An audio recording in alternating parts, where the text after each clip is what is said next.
Omulamuzi wa kkooti enkulu e Kamuli Aisha Nabukeera asindise omukulu w'essomero lya Butegere Primary School Kezia Nambi wamu n'omukuumi w'essomero lino David Kitungulu kwa limanda beebakeyo okutuusa ng'ennaku z'omwezi 2 omwezi ogujja nga bano egibalangwa gya kutulugunya abaana be basomesa.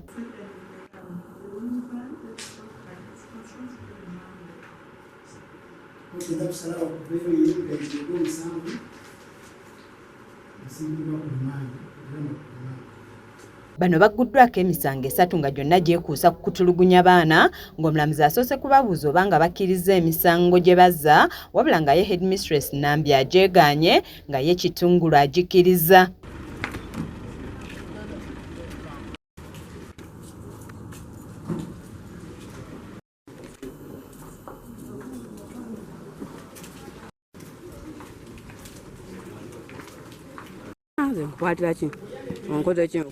Omuwabi wa gavumenti Charles Akol aganya ababadde bazze okweyimirira abantu bano nga gavumenti ebiwandiiko byabwe tebimatiza ng'ate abakwate singa bateebwa abantu bayinza okubatuusaako obulabe era n'asaba batwalibwe kwa limanda ewali obukuumi obumala. First, second and third sureties are not substantial enough.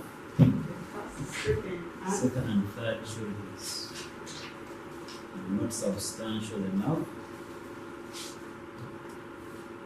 The first surety is no original ID, so we can't be sure whether this is a photocopy of the same. Umar Kaule nga mtuuze ku kyalo Butegere ekiri mu ggombolola y'e Butansi ategeezezza nti Nambi talina musango kubanga ne vidiyo yalagibwa teraga nti yali omu ku baatulugunya abaana nga asikali ye yakola kino nga n'olwekyo yateekeddwa okusibwa.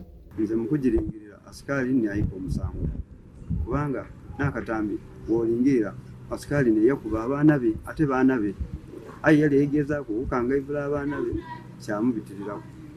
Headmistress n'amusomesa bwe baali bayigayira ensonga eddiriwo era nze sisanyuikeemu kubanga mbwine nga omuntu owaikiriza omusango n'asikali. Frank Muganza yakusakidde eggulire lino ku lwa KSTV agaleero.